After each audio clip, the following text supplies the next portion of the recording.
శుక్లాంబరధరం విష్ణుం శశివర్ణం చతుర్భుజం ప్రసన్నవదనం ధ్యాయేత్ సర్వవిఘ్నోపశాంతయే అగజానన పద్మార్కం గజానన మహర్నిశం అగజానన పద్మార్కం గజానన మహర్నిశం అనేకదంతం భక్తానాం ఏకదంతముపాస్మహే సర్వమంగళమాంగళ్యే శివే సర్వ అర్ధసాధకే శరణ్యే త్ర్యంబకే దేవీ నారాయణి నమోస్తుతే శ్రీ మహాగణాధిపతయే నమః శ్రీ మహాసరస్వత్యే నమః శ్రీ గురుభ్యో నమః హరి ఓం. మైత్రి మీడియా ప్రేక్షకులందరికీ శుభోదయం. నేడు శనివారం కనుక శని మరియు రాహుగ్రహాల ధ్యాన శ్లోకాలతో మన శుభోదయం కార్యక్రమాన్ని ప్రారంభిద్దాం. ఓం నీలాంజన సమాభాసం రవిపుత్రం యమాగ్రజం ఛాయామార్తాండ సంభూతం తం నమామి శనీశ్వరం. రాహువునకు అర్ధకాయం మహావీరం చంద్రాదిత్య విమర్దనం సింహికాగర్భ సంభూతం తం రాహుం ప్రణమామ్యం అనే ధ్యాన శ్లోకాలని అవకాశం ఉన్నంత వరకు పారాయణ చేయండి.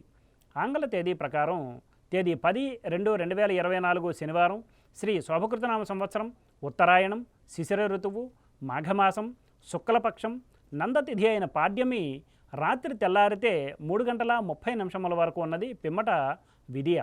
ధనిష్ఠా నక్షత్రం రాత్రి 11:04 వరకు ఉన్నది. పిమ్మట శతతార నక్షత్రం. నేడు వర్జ్యం రాత్రి తెల్లారితే 5:39 నుండి రేపు సూర్యోదయం వరకు ఉన్నది.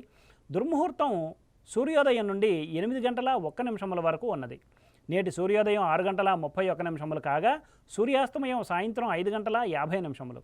నేడు శనివారం కనుక తూర్పు దిశగా ముఖ్యమైన ప్రయాణాలు చేయట అనుకూలం కాదు. మరియు దక్షిణ దిశగా చేసే ప్రయాణాలు అర్ధలాభాన్ని చేకూరుస్తాయి. నేటి శుభ సమయాన్ని పరిశీలిస్తే పగలు 10:30 నుండి 11:30 వరకు, పిమ్మట సాయంత్రం 7:45 నుండి 8:30 వరకు మంచిది. ఉదాహరించిన ఈ శుభ సమయాలలో స్వల్ప ప్రయాణాలు, గృహోపకరణాల ప్రారంభాలు మాత్రమే తప్ప శుభకార్యాల ముహూర్త నిర్ణయ విషయంలో జ్యోతిష్కుని సంప్రదించడం వలన కార్యజయం కాగలదు.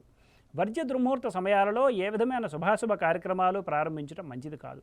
ఈ మాసం మాఘమాసం కనుక వివాహాది శుభకార్యములకు శుభముహూర్తములు కలవు. స్వస్తి. సర్వం శ్రీకృష్ణార్పణమస్తు.